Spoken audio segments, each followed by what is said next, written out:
Life's Lottery Season 2, back in Kids. Hello and welcome back to Life's Lottery, a podcast from the Paul Ramsay Foundation produced on Gadigal country. I'm Jenny Whalen, the Chief Strategy Officer at the Paul Ramsay Foundation and a long-time advocate for better public policy in this country and around the world. And I'm Glenn Davis, the Chief Executive Officer at the Paul Ramsay Foundation and a public policy academic. In this season, we're putting the spotlight on how Australia can really value children, and it's great to have you back with us for another series. We'll hear directly from children and from the many others advocating for them about the need to shake things up. We're asking, what if we put young people at the centre of our public policy? And crucially, what if we put them at the centre of the funding that follows it? Because while we live in an affluent nation, the well-being of Australian children is not where it should be, and even more so after 2 years of pandemic.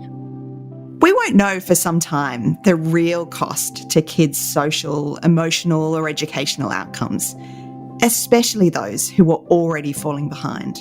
But there's never been a better time to talk about how we can back our kids and improve their odds in life's lottery.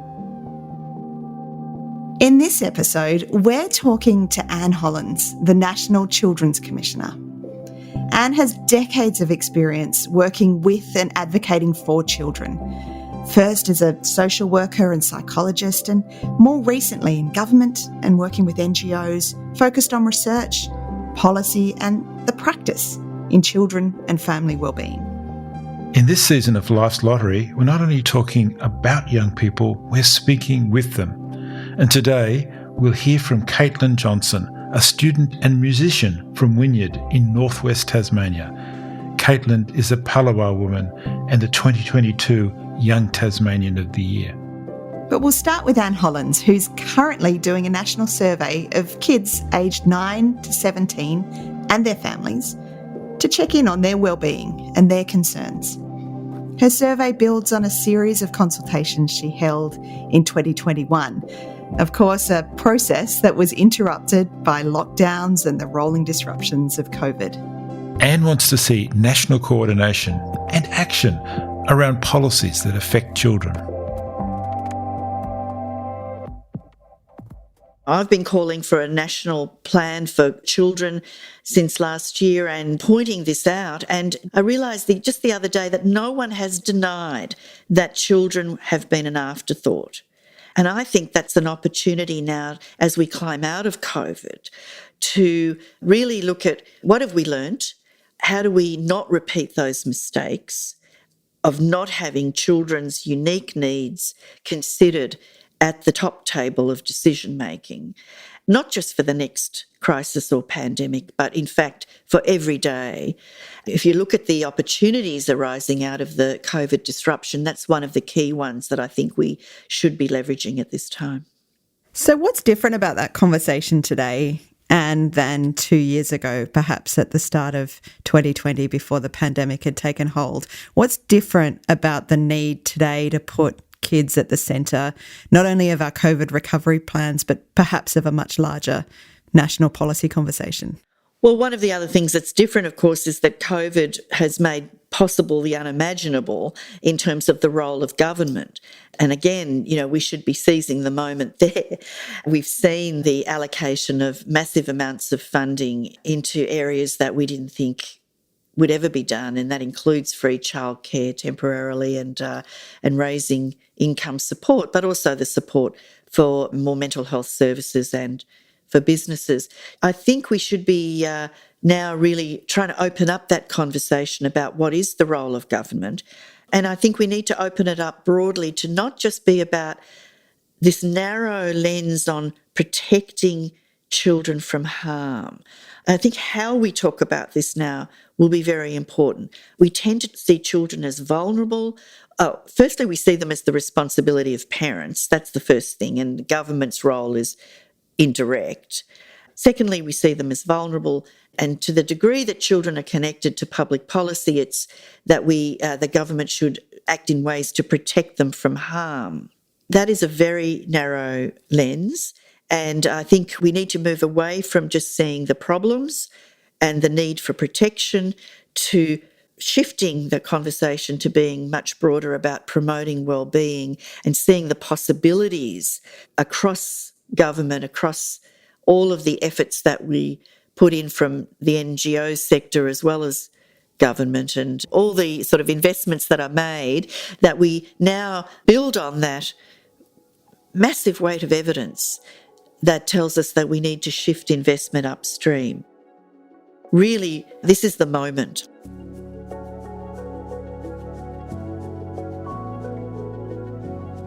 You've been engaged in some really wide-ranging conversations with children and families over the past year. Can you tell us about those consultations and what you've heard? It was such an interesting exercise, Jenny, and such a privilege to be able to speak one-on-one with, kids who don't get to be on these youth advisory groups. These kids that we met were not those ones. These were the ones who didn't have breakfast that morning or in fact, who were homeless and were dealing with multiple complex issues in their families. And we asked them two very broad questions. One was, who or what is it that helps to keep children safe and well? And we asked, what gets in the way? What are the barriers? What needs to change? It was remarkable, the consistency around Australia, actually. We heard about housing, lack of housing, a huge issue. And of course, we know that housing is a key driver of child removals, and conversely, stable housing is a protective factor. But right across Australia, housing currently is a massive, massive issue. We heard about violence in the homes, violence in the streets and the community, and indeed violence in the schools. This was probably the biggest shock for me, was the fact that many of these young people and children didn't feel safe at school. And again, a resounding sort of response around the country was that they really value the support of service providers who treat them with respect, who maybe understand them, perhaps come from a similar cultural background. And this, of course, was very important for Aboriginal and Torres Strait Islander kids and their families, who get them, who don't judge them in a negative way. They really value service provision to be as much as possible in the one place where the adults can get help in a variety of ways as well as the children. We call it, wraparound services. It came up as a very important way to help people. And I've thought a lot about that since then and really started to now call for much better integration at a systemic level across education and health in particular, those, if you like, universal platforms. We can be doing a lot more at the macro level as well as at the local level. Presumably a major challenge and for policymakers is federalism, given these systems are scattered across states and territories and the Commonwealth and are often inconsistent. I'm just wondering how we reconcile a universal aspiration with a very specific, different local delivery. Look, it's a challenge, but it's not an insurmountable challenge, is what I say. And I'm really looking for the adults in the room who can help us stand up for what we know will actually make a difference to people's lives as well as help the economy. Again, COVID has allowed us to talk about sort of national efforts. It hasn't been perfect, but it's a start. For a long time now, I've believed that those investments that we make into health and education in particular, we should be trying to do much more through those investments. We should be integrating across those investments in ways that they do in places like the Nordic countries, where schools and health services make it easy for everyone to get the help they need. But on top of that, you can then really target your extra help to those who might need it, from time to time. So unfortunately, we have a disconnect between those universal platforms and then the targeted programs. It's a very programmatic approach that we take. There's strong evidence to suggest that it's very hard to get people who need help to get the help that they need. Often there's a great stigma and shame associated with reaching out for services. I'm sort of making quotation marks here. It's extreme. There are so many barriers to connecting the people with these specialised help services. That evidence should inform our approach to thinking about the places where there is no stigma or shame associated with going. I mean, there's no actual stigma associated with sending your child to school. It's the law. You're meant to do it and everybody does it. And schools, I think, are well placed to really be a welcoming environment. If you like, that soft entry that we often talk about, where there is hopefully minimal barriers to engaging.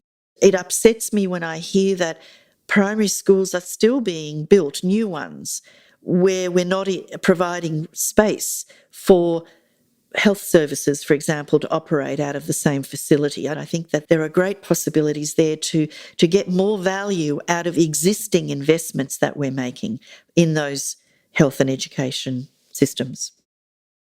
So, Anne, there's that important national conversation at the moment about the age of criminal responsibility and arguments about extraordinary is 10, 12 or 14 the right number. Can you tell us a bit about what you think is a reasonable settlement here? Well, I have to be honest and say I'm baffled as to why we're still kicking the can down the road on this issue when there is actually no evidence that locking up 10-year-olds will stop crime. And I really am calling for our political leaders to be honest with the public about this, that, when they come out and they say we're building new detention centres, we're locking up kids, that this will stop crime. It actually doesn't. There is strong evidence that kids who do end up in detention at those young ages are the ones who will become criminals when they're adults. And I think the community has been misled. So I think we need to sort of really step this one up. I visited the kids at Dondale when I was in the Northern Territory, and we know that really a lot of the commitments that were made after the Royal Commission into detention in the Northern Territory, they have not been fulfilled. So the Northern Territory government committed to raising the age, unfortunately, only to 12, but even that hasn't happened. They committed to closing Dondale.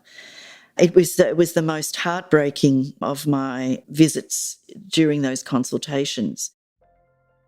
These are kids in need of care and protection. That's what we know. They're from the child protection system. They end up in youth justice, then they end up in adult crime.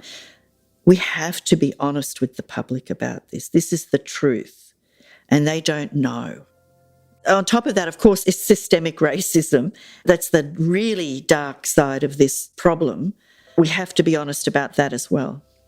So the problems of incarcerating children are very much more acute for First Nations children. Child removals of First Nations children are actually growing. What does this say about our lack of progress around child wellbeing for First Nations children and their families? There's no other way of saying this other than we have a serious human rights crisis on our hands when it comes to First Nations children. We have dropped the ball on this. Of course, we're hopeful that the new Closing the Gap national agreement and the new ways of working that more empowering for First Nations communities to be able to design their own early intervention prevention services so that we can stem the flow into youth crime, that they can be in control of those efforts to promote the wellbeing of children, which is what they and everyone wants to happen. There's hope that that will make a difference, but I just don't understand why and how this issue can have been put on the back burner for so long.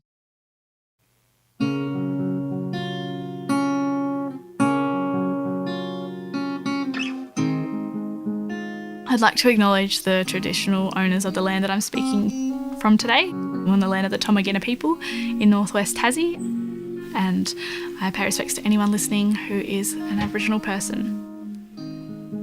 My name is Kaytlyn Johnson. I am 20 years old and I am from the northwest coast of Tasmania. I grew up in Wynyard, a very small, tight-knit community, but a really beautiful place to live. There's gorgeous beaches all along the coast. This year I'm proud to introduce myself as the 2022 Tasmanian Young Australian of the Year, and I'm also a proud Palawa woman. As a Palawa woman growing up in Tasmania, my experience was very unique to any other Indigenous person living in Tasmania or elsewhere, so I don't want to speak on behalf of anyone else, any individual or collective. But for me, obviously a pale-skinned Aboriginal woman growing up in quite a conservative white Tasmanian community, I found it incredibly difficult to connect at all with my country, with my culture, or anything close to that, which was really hurtful and painful for me. Felt like it was a journey that I was taking by myself. It's really hard to talk with older generations who are still living in that sense of, oh, we don't want to talk about it, we don't want to recognise our history. The intergenerational lack of conversation and lack of education definitely has a huge impact on the generations coming through, but that's definitely something that I want to take the responsibility of changing. That's been a journey that I'm still on, and I'm really excited to learn more about who I am as a Palawa woman and my country and my people. I really want to challenge those mindsets and those attitudes of intergenerational disadvantage for Aboriginal people in Tasmania. We are here and we are strong and we have a voice.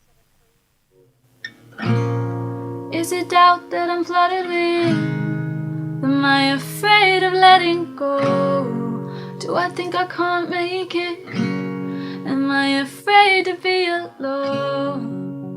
I went through the public education system and I'm super proud of that. It has definitely shaped the person I am today, because you're learning about different people and different experiences, and everyone has a different upbringing, and so you're really learning about what the real world would be like through that system. And then all the teachers go above and beyond, and I think that that's something really special, and it encapsulates how much people in our community really care. Early on, I felt really supported. I experienced a few different hardships through financial instability or problems at home, and then being able to come to school where you're able to clear the slate and focus on what you're doing or who you want to socialise with that day, or just developing yourself as an individual. It's super important to be able to have that outlet away from your family situation. Heading into college, year 11 and 12, I knew that I really wanted to study on the mainland. For me, it wasn't always as easy getting those funds to go off to university, and it wasn't just a simple path into starting university. I had to study as hard as I could and really aim for those high scholarships to give me that support. So it's these little extra leg ups that help students in rural areas, in a rural area or an isolated community like Wynyard.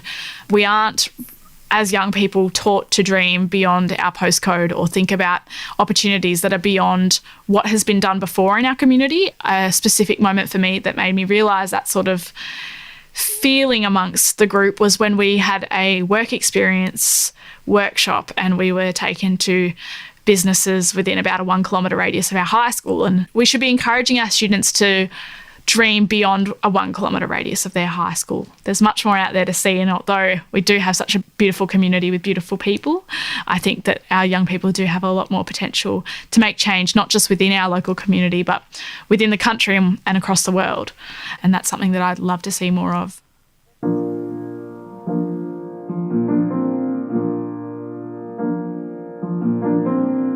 Every seed you plant is begging for water, and I'll parch myself just to quench it, but that's not enough. So if I connect a few of the dots here, Anne, we've said that children's wellbeing was, for most of our pandemic response so far, an afterthought. There were some things that happened, like increasing income support or free childcare, that had a flow-on benefit to child wellbeing, but that wasn't the central purpose of them.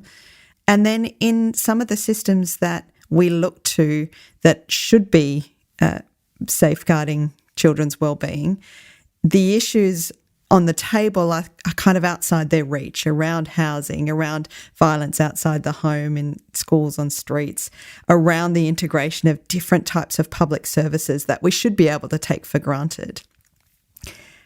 There's a larger story here about what our public services provide and can provide. Glenn, I'm interested in your thoughts about government's capacity to respond to some of these observations. If we need different type of integration, different type of wraparound, we need a different type of policy making. How confident are you that we've got governments in place that can respond. We're lucky we've got people like Anne who have to worry about this and who are thinking hard about how to respond, because it is a very challenging issue, made more challenging by the trend in recent decades to contract out so many services, which adds to the complexity of coordination and possibly also introduces different incentives into the system that are not easy to reconcile. So I'm really interested to hear from Anne about how we can think about a universal platform in a fragmented delivery system, how you bring these services together, and how you would put children right in the centre of what you're trying to do, and you design the systems around them. Roseanne's given us, I think, a very clear sense, and you've just articulated it nicely, a very clear sense of how fragmented this system is the wrong word, because that implies a coherence and a group of people who share an understanding of what they're doing, and actually what we're hearing is something quite different. So, Anne, how challenging will this be? Well, yeah, I agree. I often don't like to talk about the systems here because there's nothing much systematic about it. It's very hit and miss. It's, as we saw from the consultations last year, that it is often a particular service provider that, a family stumbles across who takes a holistic view of how they can help and does whatever they can to connect someone to the various services that they might need. I mean, we have to understand the complexity of the lives of the most disadvantaged in our community, and the way that our institutions and our service delivery is set up is not fit for purpose. I think it's important, though, that we don't dwell on the broken systems as the sort of narrative. I think we need to start to think about the possibilities here and to have a much more optimistic and hopeful way of talking about how it can be. We need to, though, understand the barriers within government, and that goes to Jenny's question. I mean, there are massive barriers. There have to be, because it doesn't make sense that we would have decades of overwhelming research that says it's better to invest upstream than to build more prisons or to be the ambulances at the bottom of the cliff in child protection. There is no debate about that. There's been no end of economic analyses of these things, and yet we seem to be unable to create that shift. We need to address those barriers. We need to also, I think, look at the unintended ways that we ourselves might be operating. Because, as someone whose whole career has been to try to help child and family wellbeing, all I can look back on it really is quite a lot of failure in that regard.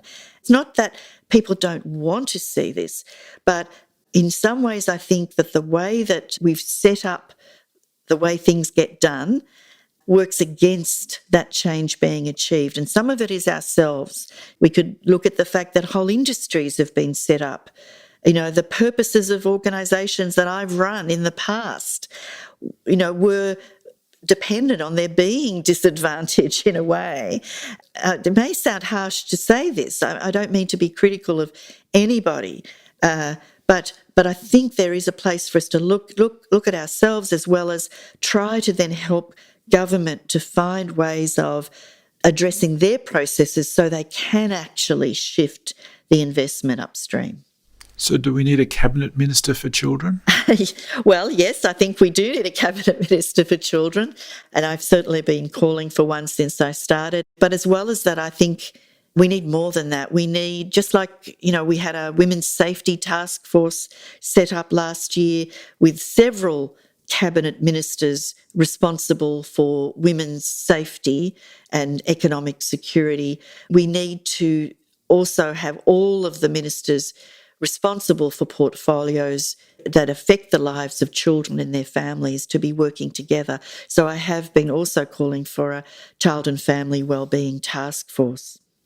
What would a children's minister change, Anne? What would it do? What practical effect might it have? Well, there would be at least a point of accountability for whose job it would be to be measuring how we're doing in terms of the wellbeing of children. We are recognising the need to be talking directly with the people who these policies are meant to be helping. There's recognition that it is part of the Convention on the Rights of the Child, that children and young people themselves should have a say on these matters. There is more recognition of the human rights of children than I have seen in the past. So there are some signals of change, and we should be nurturing those. I'd just like to pick up the very interesting comment about more voice for children in policy process or in government consideration. What are the practical ways of doing that? You've just done a consultation process, that's clearly one, but how do we make this part of policy development? Well, look, I think a participatory approach to policy design is just a fundamental. I mean, children and young people need to be recognised as citizens in their own right. We need to be engaging with them. Now, I mean, it's one thing to ask kids what they think or what they've experienced or what they hope would change. It's another thing to translate that into policy. And I think we're on a very steep learning curve there as to how we're actually able to translate their insights. And I think it's very important that we do translate their insights into policy, because otherwise it's not a meaningful or authentic process going and asking them in the first place. I'd like to see a world-class standard of how we do this, that we do it in ways that is very consistent with the Convention on the Rights of the Child, that it's an authentic process, and that we're able to say to kids, this is what we heard, and this is the bit in the policy that was building on the things that you told us. We'll come back to our conversation with Anne Hollonds in a moment, but now we're going to hear more from Kaytlyn Johnson about what's front and centre for her when she thinks about the future. Since growing up in Tasmania, I've decided to move to Melbourne to study at the University of Melbourne. I'm about to commence my third year of university studying climate science and music as well.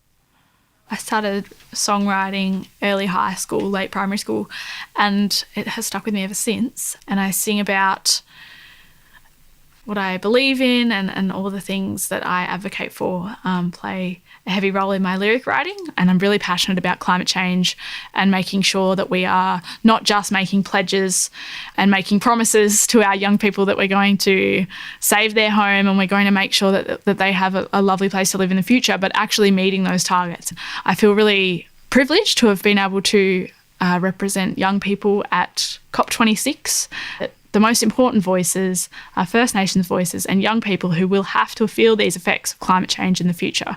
These voices are so important, and they're more important, sorry to say, than the voices of people who aren't feeling those effects. Indigenous communities have knowledge beyond science. It goes beyond anything anyone's ever studied. It's ingrained and integrated into the generations of Aboriginal children and elders. And so if we really want to take those steps towards making a sustainable future, we should be engaging with our First Nations communities on their knowledges, but we have to do it in a way that's respectful. So we can't just go back to these First Nations communities and expect them to give us all the solutions and expect them to welcome you with open arms and just exploit everything that they've created over those tens of thousands of years. It has to be a conversation, and it has to be a really respectful one at that. We can't be giving the responsibility to First Nations people to fix a problem that they didn't create, that they are actually the victims of. We definitely need to be looking at those solutions, but I would love to see it done in a respectful way, in a way that's really progressive for both white and black Australia to come together and create a future we want to live in. But my feet tingle cause they're feeling a bit numb from the river that we swam in. It's a cold one, but you hold me tight in the back of your car and we tangle up and lie under the stars. Cause my feet tingle cause they're feeling a bit numb from the river that we swam in. It's a cold one, but you hold me tight at the edge of the night and the werewolves will be singing, but we'll be alright. That was Kaytlyn Johnson, student, musician and Young Tasmanian of the Year. And now back to our interview with Anne Hollonds. So there's no doubt there's a very large government and policy agenda behind what you're advocating, Anne. But what about the rest of us? What's the role of us all as citizens, as parents or grandparents, civil society, NGOs, even the media, in advancing this kind of national conversation? I think we have to really start to properly value childhood for a start. I think we don't have a culture that really understands and values and respects the unique opportunities of this stage in life. I mean, I think that we all value children. We value our own children in particular. We haven't really embraced the idea that the well-being of someone else's children has an impact on our children and on the country that we live in, and that we have a shared interest in the well-being of all children. Again, I think it's not culturally as embedded here in Australia as it is in some other places, but I think that we can start to move in that direction. And I think part of it is the language. It is very problem-focused and very narrow, because I also don't think we're very used to hearing about children in the media. I think the more that we get familiar with that, and particularly if we can bring children's voices themselves to bear, it's just every time you hear from children and young people themselves, it's such a powerful experience and often surprising and often challenges our thinking as adults. And one of the things I've been, really trying to say, particularly using COVID as the opportunity, is to highlight that policy is often driven by the concerns of adults.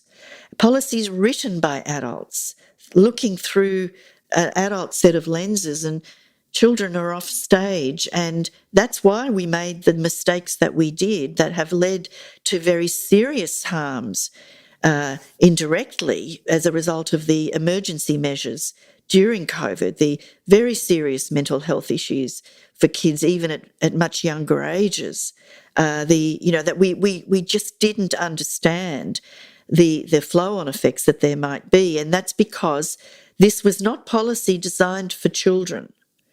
And so in order to write policy with children top of mind, the unique needs of children, then we need to be listening to children and young people and to be factoring into our policy making what we need to be doing to be promoting their well-being.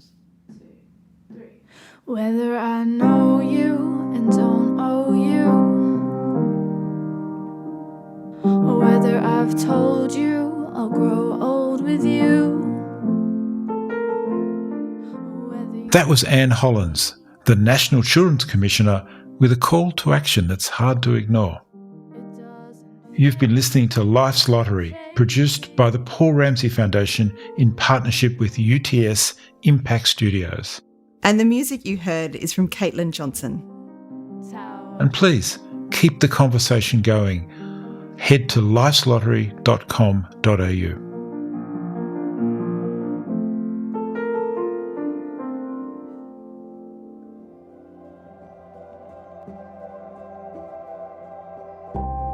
Next week's episode is all about the federal budget. And I know budget analyses can be a bit dry, but I promise we'll make it interesting. We're going to look at how children fit in to the federal budget. We'll be joined by Amanda Robbins and Alicia Malone from Equity Economics, and they'll give us their expert analysis of the 2022-23 budget from a child-centred perspective. They'll also introduce the concept of child-centred budgeting, how we might think about children when we construct something as complex as a federal budget.